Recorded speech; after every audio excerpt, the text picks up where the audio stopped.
Hello guys, good morning, good morning. Ito na po ang ginagawa naming araw na ito. So ayan po, mayroon po akong welder. Ayan, nagwi-welding siya. So ayan po ang aming ginagawa. Ito support to sa insulator natin.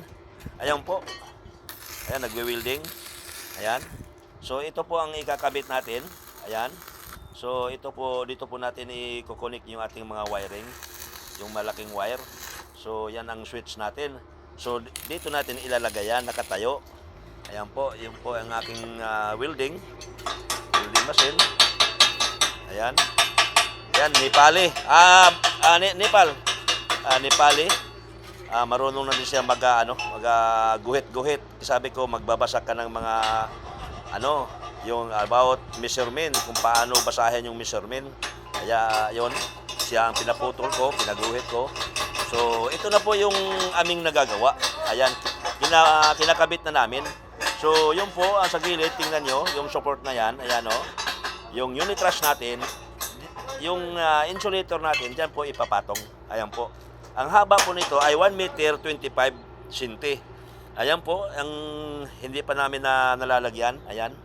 Ayan po, nakagawa na kami ng kibali tatlo na.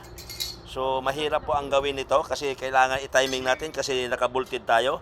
Kailangan po center yung paggagawa natin katulad nito.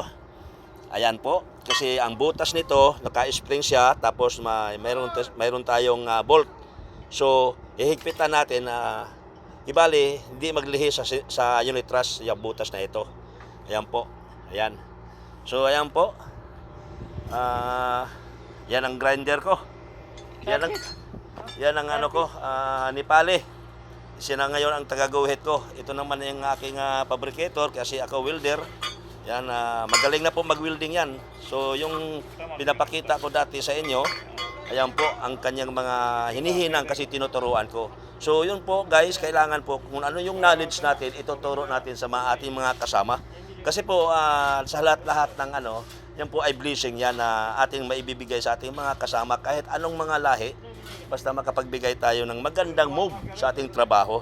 Kasi sabi ko sa kanila, hindi tayo palaging magkasama. Kaya kailangan matuto kayo sa trabahong ganito. So yun po guys, maraming salamat po sa inyo at God bless po sa ating lahat. Please guys, subscribe my channel.